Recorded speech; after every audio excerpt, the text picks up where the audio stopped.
Ok, aujourd'hui on va voir comment être ancré dans le moment présent. Il y a 3 méthodes, le calme, la tempête et le flow. C'est parti. La première option, c'est le calme. C'est tout ce qui est ancré sur le moment présent de manière cérébrale. C'est un peu les méthodes alternatives de méditation, la méditation pleine conscience, un peu tout ça, où ça va te focus sur le moment présent. C'est ressentir les émotions, c'est ressentir les sens, genre par exemple entendre la circulation, sentir le vent qui te passe, les odeurs, voir une beauté, genre voir les arbres, tout ça. Donc vraiment être ancré sur ses sens, être dans un état de conscience, être dans le moment présent sensoriellement. La seconde option, c'est la tempête, c'est la sortie de zone de confort.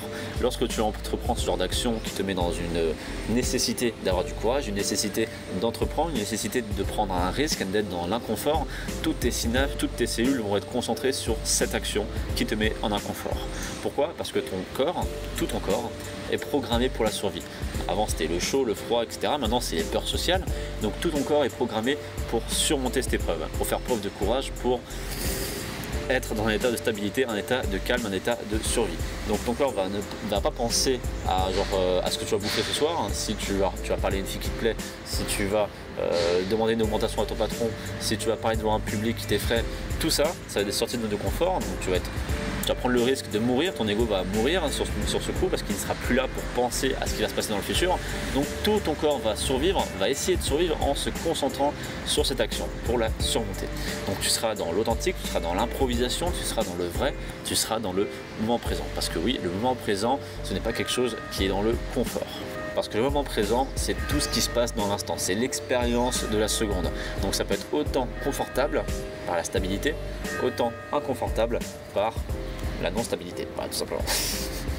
Et la troisième option, c'est l'état de flow. Donc je te mettrai en lien une conférence TED qui en parle très bien. Donc c'est un terme évoqué pour en gros t'expliquer que lorsque tu entreprends une action qui te passionne et qui a un sens pour toi, tout ton corps est concentré sur cette action.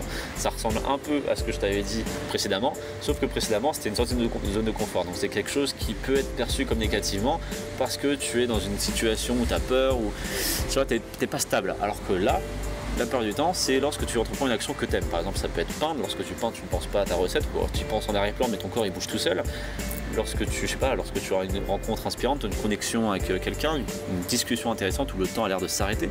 Lorsque tu fais du sport, par exemple un surfeur, il va pas se dire ouais, je vais faire une vague ici, ensuite je partirai un peu un quart à droite, je ferai un looping et les applaudissements du public. Non, non, le surfeur il est là, il surfe et voilà, il surfe, il fait que ça. Genre, il est dans un état de flow, il ne pense pas à surfer, il surfe tout simplement.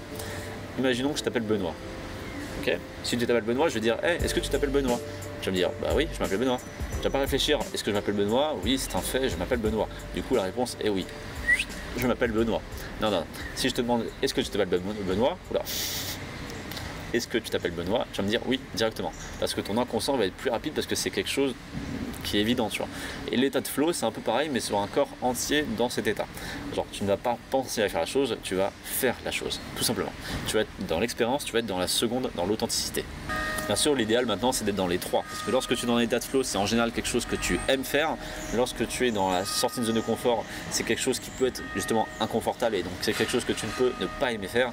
Et le calme, justement, va t'aider à peut-être analyser, peut-être faire un débrief et avoir du recul sur cette situation inconfortable. J'espère que ça t'a plu. Je te dis à la semaine prochaine pour parler du futur, comment ne plus avoir peur du futur. Je te dis donc à lundi prochain. C'était Damien de Canapé Rouge, abonne-toi. Tchuss. On est des conquérants.